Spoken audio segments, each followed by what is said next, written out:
Pakistan cricket team का जो हाल है ना, उसकी सबसे बड़ी वजह जो है ना, प्लेयर्स तो हैं ही, लेकिन पाकिस्तान क्रिकेट बोर्ड भी है। अभी मैं एक ट्वीट देख रहा था, एक सहाफ़ी ने लगाया कि पाकिस्तान क्रिकेट बोर्ड में ना एक मीटिंग हो रही थी। उसमें पाकिस्तान की जो एक्स क्रिकेटर्स है ना, उसमें क्रिकेटर्स के अलावा सारे ऐसे लोग मौजूद थे जिनका क्रिकेट की दुनिया से दूर दूर तक कोई वास्ता नहीं, यानी कि उनको ना क्रिकेट की समझ है, ना उनको कुछ क्रिकेट का पता है। और वो लोग जब क्रिकेट और क्रिकेट के बारे में या पाकिस्तान क्रिकेट के बारे में फैसले करने बैठ जाए ना, तो फिर पाकिस्तान क्रिकेट का जो डाउनफॉल है ना, वो उसकी बुनियाद की जो सबसे बड़ी जड़ है ना, वो यही होती है। मैं बड़ा हैरान हुआ, और सहाफ़ी ने ये ट्वीट किया और बहुत सच बात भी, और कि क्रिकेट बोर्ड में आपको कोई भी, अगर cricket board, Pakistan cricket board की कोई बोर्ड मीटिंग हो रही हो, तो उसमें आपको कोई भी एक्स क्रिकेटर या क्रिकेट से रिलेटेड कोई ऐसा बंदा जिसने पाकिस्तान के लिए कोई सर्व किया हो, पाकिस्तान को सर्व किया हो क्रिकेट में, या उसकी कोई अचीवमेंट हो, ऐसे ऐसे लोग नजर आएंगे जिनको दूर दूर तक क्रिकेट से कोई ताल्लुक नहीं, और तबाही के धियाने में पहुंचाने में ये लोग हैं। मीटिंग हुई, आपने भी देखा, खबर भी होगी, फखर जमान ने क्या रगड़ लगाई।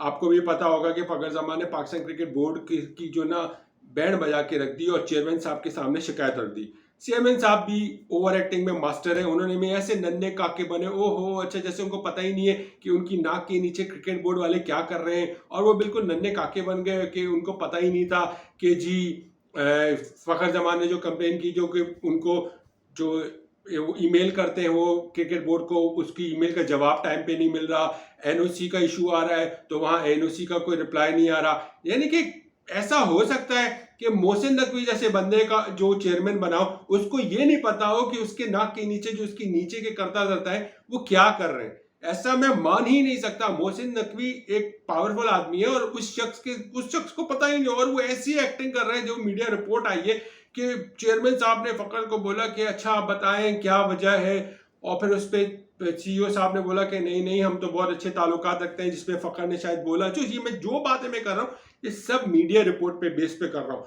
और फिर उसमें फखर ने बोला कि अच्छा अगर ऐसा है तो फिर आप बताएं, मैंने आपको एक ईमेल की हुई है, आपको नहीं मतलब क्रिकेट बोर्ड की ईमेल की हुई है, कोई लीग आने वाली है, इंटरनेशनल लीग, उसकी एनओसी के लिए, उसका रिप्लाई अब तक नहीं आया, काफी महीने हो गए। तो चेयरमैन साहब ने भी ऐसे बनने की कोशिश की कि नहीं नहीं, जैसे उनको पता ही नहीं है। तो ये जब हाल होगा ना क्रिकेट का, तो फिर सिचुएशन बिगड़ती ही चली जाएगी। ना कोई, जहां जितना मैं कहता हूं ना कि अगर नए क्रिकेट चेयरमैन का इतना का अमल दखल नहीं होगा नुकसान का, जितना पाकिस्तान क्रिकेट प्लेयर्स ने नुकसान किया पाकिस्तान क्रिकेट को।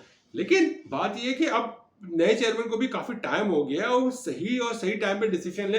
अभी ये जो पिक्चर्स आई, साफी ने बताया कि यार क्रिकेट बोर्ड में के चेयरमैन के जो बोर्ड मीटिंग हो रही थी, उसके अंदर प्लेयर्स, एक्स क्रिकेटर्स के अलावा सब ऐसे चेहरे मौजूद थे जिनको हम नहीं जानते। दूसरा, अब खबर आई है कि जी चीफ सेलेक्टर तो नहीं कह सकते आप उनको, सिलेक्शन कमेटी के मेंबर है मोहम्मद यूसुफ साहब, उन्होंने रिजाइन दे दिया है।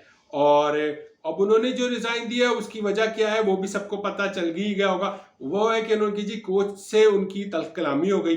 तल्ख कलामी से बुनियाद की उनकी जो है ना आर्ग्यूमेंट हुआ, तल्ख कलामी ये नहीं कि मारधाड़ हो गई, आर्ग्यूमेंट हुआ एज पर मीडिया रिपोर्ट। और आर्गुमेंट इस बात पे हुआ कि वो यंग गन्स को लाना चाह रहे थे मोहम्मद यूसुफ, क्योंकि मोहम्मद यूसुफ नोस कि जिन जिन लड़कों ने परफॉर्मेंस नहीं दिए पिछले 1-1.5 साल से, उनको थोड़ा बहुत रेस्ट के नाम पे ड्रॉप किया जा सकता है और यंग गन्स को मौका दिया जाए इंग्लैंड के खिलाफ सीरीज में, खासतौर पर टेस्ट क्रिकेट में। लेकिन जो नए कोच साहब आए हैं जेसन गिलेस्पी, वो ज्यादा अपने आप को सुपीरियर समझ रहे हैं, और उनको इतनी पावर शायद बोर्ड से ही मिल गई डेफिनेटली। क्योंकि देखिए, एक क्रिकेट बोर्ड होता है, एक कोच होता है और एक कप्तान होता है, इनके दरमियान एक डिसीजन होता है, फिर फाइनल टीम के पास जाता है। कि लगता है कि नए क्रिकेट जो कोच आए ना टेस्ट क्रिकेट के पाकिस्तान के, उनको ज्यादा पावर और ज्यादा सुपीरियर है एज कम्पेयर टू जो सिलेक्शन कमेटी के मेंबर थे।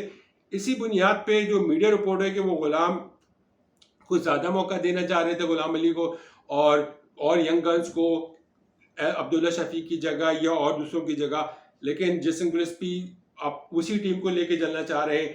अब सुना खबरें यही हैं कि जेसन गिलेस्पी भी थोड़ी फेवरेटिज्म पे चले आ रहे हैं। एक जमाना था कि जी कहा जाता था कि जी दोस्ती यारी पे बाबर आजम की टीम की सिलेक्शन करते हैं। अब नजर आ रहा है एज पर मीडिया रिपोर्ट, खबर आती है कभी कि टेस्ट क्रिकेट में भी जिसको जेसन गिलेस्पी पसंद कर रहे हैं, मेरिट नहीं देख रहे, फेवरेटिज्म कर रहे हैं, और जिसको वो पसंद कर रहे हैं, वो जिनको वो उसको सिलेक्ट कर रहे हैं, same age with Gary Kirsten. और पाकिस्तान अगर वर्ल्ड कप हारा है उसमें गैरी क्रिस्टन का भी इसलिए हार है क्योंकि गैरी क्रिस्टन ही थे जिन्होंने उन प्लेयर्स को बार बार रिटेन करने की कोशिश की जो मुसलसल फ्लॉप चले आ रहे हैं। और अभी भी शायद गैरी क्रिस्टन वाइड बॉल में यही कोशिश कर रहे हैं कि वही लोग टीम का हिस्सा हो ऑस्ट्रेलिया टूर के लिए जो T20 वर्ल्ड कप में हिस्सा थे और जिन्होंने नाकामी पूरी पाकिस्तान टीम को दे के रखी।